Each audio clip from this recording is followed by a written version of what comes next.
Bonjour à tous, mes chers amis cinéphiles. Qu'est-ce que vous dites aujourd'hui? Bienvenue sur la chaîne de Del Piazza, où aujourd'hui nous allons parler de la deuxième saison des Anneaux de pouvoir que nous pouvons retrouver sur Amazon Prime. Alors, Le Seigneur des Anneaux, œuvre mythique de l'heroic fantasy de Monsieur Tolkien. Alors, pour ceux qui ne le savent pas, il faut savoir que Le Seigneur des Anneaux, pour moi, c'est sûrement ma saga préférée all time. J'ai toujours été un fan exceptionnel des premiers films. Le Seigneur des Anneaux, ça a bercé mon enfance. Je- J'ai dû avoir regardé les films en version longue au moins 250 fois, si pas plus. Donc voilà, tout ça pour vous dire que j'ai toujours été au taquet sur tout le lore du Seigneur des Anneaux. Et c'est un affect quand même assez particulier. Donc, quand Amazon avait pris ce projet de lancer une série, j'étais quand même à la base un petit peu inquiet. Euh, Lorsque la saison 1 est arrivée, j'ai eu du mal de rentrer dans le vif du sujet. Ça a été assez compliqué. Je trouvais la série quand même magnifique, ça, il n'y avait rien à dire, mais j'ai pas réussi à m'immerger à 200% dans cette première saison, où, bon, voilà, il y avait des moments assez chouettes, je dis pas le contraire, mais j'avais pas l'impression d'être dans du Seigneur des Anneaux, ça avait l'air fort différent, malgré tout, certains personnages n'étaient pas tip top comme dans les films. La réécriture même un petit peu pour certains. Donc voilà, une première saison qui était pour moi un petit peu mi-figue, mi-raisin. Il y avait clairement du potentiel, mais c'était amélioré. Alors, pour ceux qui n'ont pas vu la série, revenez après, parce que on va directement rentrer dans le spoil de cette saison 2 et de voir un petit peu ce que concrètement moi j'en ai pensé. Celle-ci, j'ai envie de dire, ah bah oui, on a quand même élevé le step et malgré tout, là, je suis rentré dedans et j'en sors quand même assez satisfait. Cette saison 2 a été beaucoup plus sympathique à suivre avec, bon ben voilà, toujours plusieurs intrigues. On va dire, il y a quand même quatre grosses intrigues. On a vraiment eu ici le développement de Sauron et de Celebrimbor et de la forge des différents anneaux. La partie sur les pieds velus, et maintenant on le sait, ça y est, c'est enfin révélé notre ami Gandalf. Même si, bon, voilà, je pense que tout le monde avait bien compris déjà à la saison 1 qu'il s'agissait du magicien gris. Mais voilà, donc c'est cette partie-là. On a la partie sur Numénor avec les hommes. Et puis les elfes avec Elrond, Galadriel et le roi Gil-galad. Donc ça, c'est les quatre grosses intrigues principales qu'on a pu retrouver aussi dans cette saison 2. Alors directement, celle qui fait le plus plaisir, c'était clairement Sauron et Celebrimbor. Chaque fois qu'on les retrouvait à deux, c'était quand même génial, vraiment. On voit toute la manipulation de ce personnage. C'est le gros coup de cœur de cette saison de Sauron, qui a fait un taf exceptionnel. Ça avait déjà été expliqué, son côté charmeur en elfe. Euh, il se fait passer pour le dieu Anatar. Enfin bon, voilà, c'était. Il manipule du début à la fin Celebrimbor avec des visions. Et c'était assez chouette à voir. Déjà, la fabrication des anneaux pour les nains. Oui, et il y a la partie pour les nains, pardon, j'avais oublié aussi cette partie-là. Et on va voir que le roi du Rhin va être influencé par l'anneau, donc on voit déjà les premiers impacts des différents anneaux de pouvoir, voilà, ça ne peut que mal tourner en tout cas. Et puis la fabrication des neufs. Donc tout ce passage-là va être super agréable à suivre. Et puis à un moment, Celebrimbor qui commence à devenir fou et qui va se rendre compte qui se fait manipuler tout simplement, et qui va se rendre compte trop tard que malheureusement il aura servi les desseins de Sauron. Et puis il va dans un moment plus ou moins héroïque essayer de lui faire face, même si il ne pourra pas faire grand chose. Et puis voilà, quand malheureusement pour lui, quand il revient à la raison et que on voit Eurégion qui est complètement dévasté, que même son peuple ne le soutient plus, ils le prennent pour un fou, il est malheureusement trop tard pour lui. Et Sauron a bien œuvré derrière lui. Donc ouais, c'était assez chouette. Et puis quand on le voit à la fin, quand il a donné les 9 anneaux à Galadriel, il meurt dans un dernier moment, un petit peu de courage, où il essaye de faire face, bon, pas de manière très efficace, mais il aura malheureusement été complètement berné par le Seigneur des Anneaux. Ensuite, on a ce que j'ai bien aimé, c'est finalement un petit peu l'arc de Galadriel, qui au début n'est pas du tout soutenu par Elrond et Gil-galad. Forcément, plus personne lui fait trop confiance, puisqu'elle s'est fait berner dans la saison 1 par Sauron. Et donc ça va mettre du temps, l'acceptation des anneaux. Et donc il va avoir tout ce cheminement de Galadriel qui, elle, veut rattraper ses erreurs et clairement a compris le petit jeu de Sauron. Et donc elle va tenter pendant toute cette saison de convaincre nos amis elfes de la rejoindre et de partir en Eregion pour aller sauver Celebrimbor. Elle va même en arriver au point de s'allier un petit peu avec Adar dans un dernier espoir de coalition, mais qui va pas mener grand chose. Adar aussi, c'est encore un personnage qui était assez sympa à suivre. Hein. J'ai beaucoup aimé la première scène du début où on voit les orques qui vont se retourner contre Sauron, et cet aspect où on voit vraiment le sang qui coule dans la montagne pour tout doucement se reformer et reprendre vie. Donc voilà, c'était assez impressionnant de voir tout le pouvoir, encore une fois, de Sauron et Hadar, qui finalement est quand même assez attachant, parce qu'on s'attache même au peuple des orques. On voit tout leur rite funéraire. C'est pas juste des ennemis finalement. On voit un petit peu leurs us et coutumes. On voit qu'il y a cette peur des orques par rapport à Sauron, et cet attachement auprès d'Adar. Et c'est tout un symbole finalement quand à la fin de la série, Sauron va manipuler les orques et finalement les retourner contre Adar. Donc on finit la saison avec son peuple qui se retourne contre lui, et quand on le voit se faire poignarder dans tous les sens, ou il lève sa main en disant mes enfants, et puis Sauron lui dit voilà, ce ne sont plus tes enfants, c'est trop tard.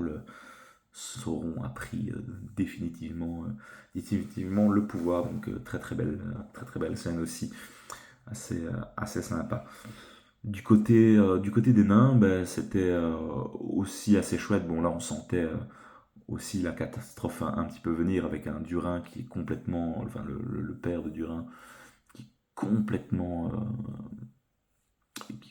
influencé par l'anneau reçu par Sauron, et qui s'entête à vouloir sauver sa montagne, et en quête de Mithril, qui pète littéralement les plombs, et qui n'écoute plus personne, qui n'en fait plus qu'à sa tête, et qui est sous l'influence de l'anneau, qui au début prend confiance en trouvant quelques points de Mithril et en faisant un peu revivre cette montagne. Mais comme l'a dit Saruman dans la communauté de l'anneau, les nains ont creusé trop profond et ont finalement trouvé l'ombre et la flamme, le fameux Balrog. Donc dans cette scène finale où ouais, on le savait hein, que ce Balrog-là allait à un moment émerger et que ça va sûrement causer la perte de Khazad-dûm. Et le roi du Rhin finit par finalement il enlève son anneau et avoue quand même enfin témoigner un peu de respect pour son fils. Et bon, dans une scène un petit peu débile, il charge le Balrog. Bon, je sais pas ce qu'il espérait, mais c'était peine perdue, mais c'était quand même aussi assez sympa de revoir le Balrog. Bon, bah, voilà, ça donne un petit côté de fanservice, bien sûr, qui est toujours le bienvenu. Et puis ben, les nains qui vont devoir aussi se reconstruire, on tease quand même que dans la prochaine saison, ça risque d'être compliqué de ce côté-là et qu'il y aura sûrement des jeux de pouvoir pour, euh, pour déterminer qui sera le prochain chef de Khazad-dûm.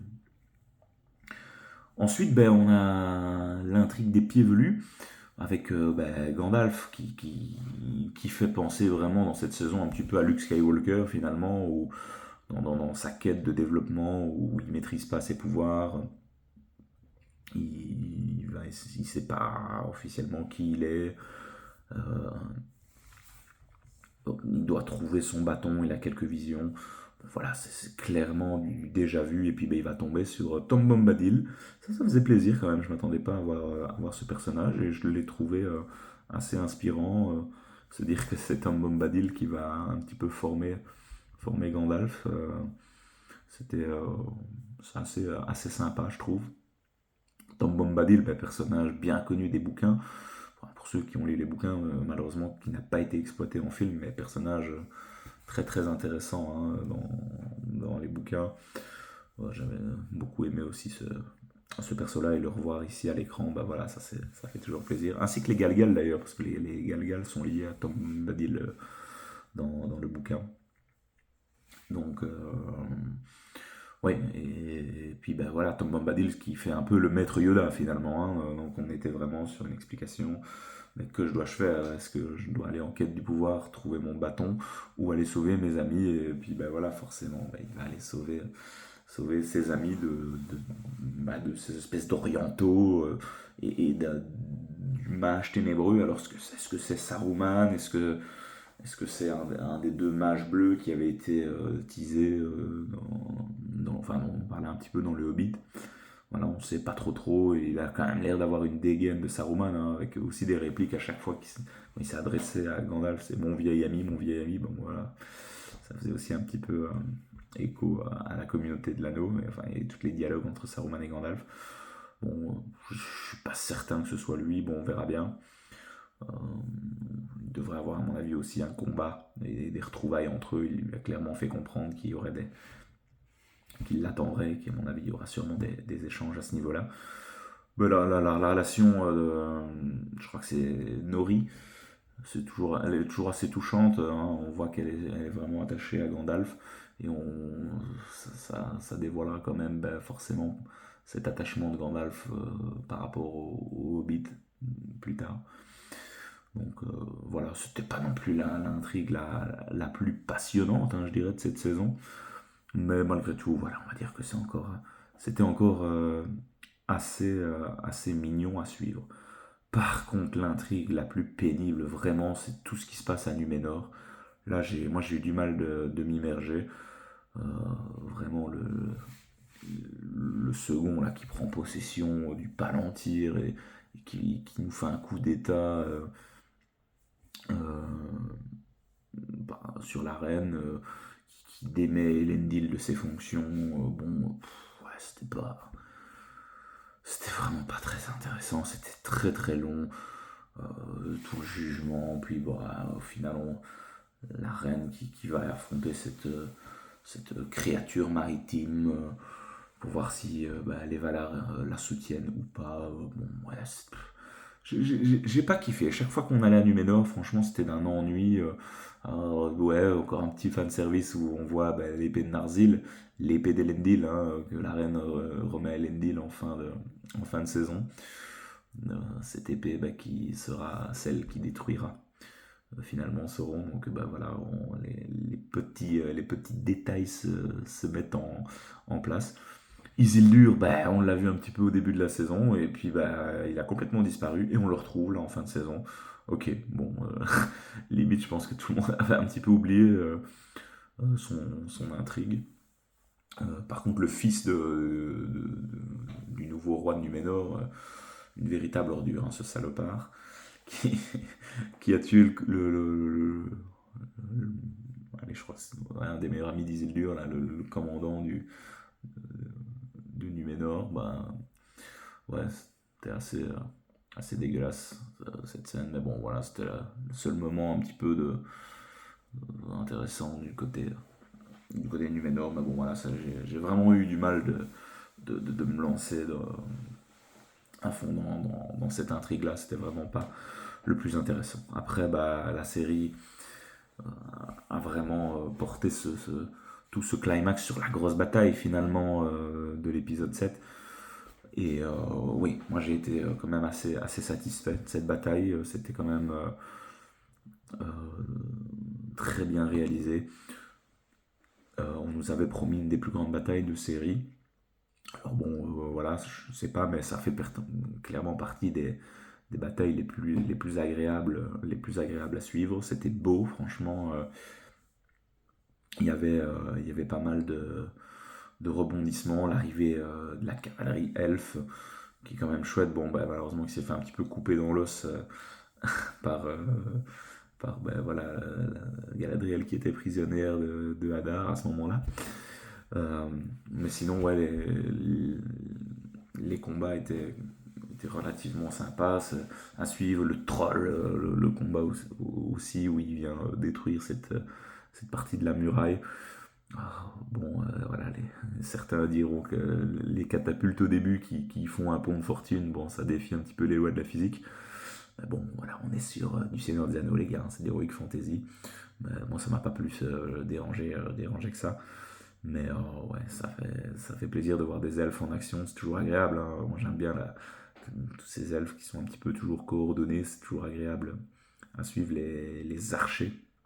Mais ouais, de voir une forteresse elfe se faire complètement détruire, ouais, j'ai plutôt apprécié.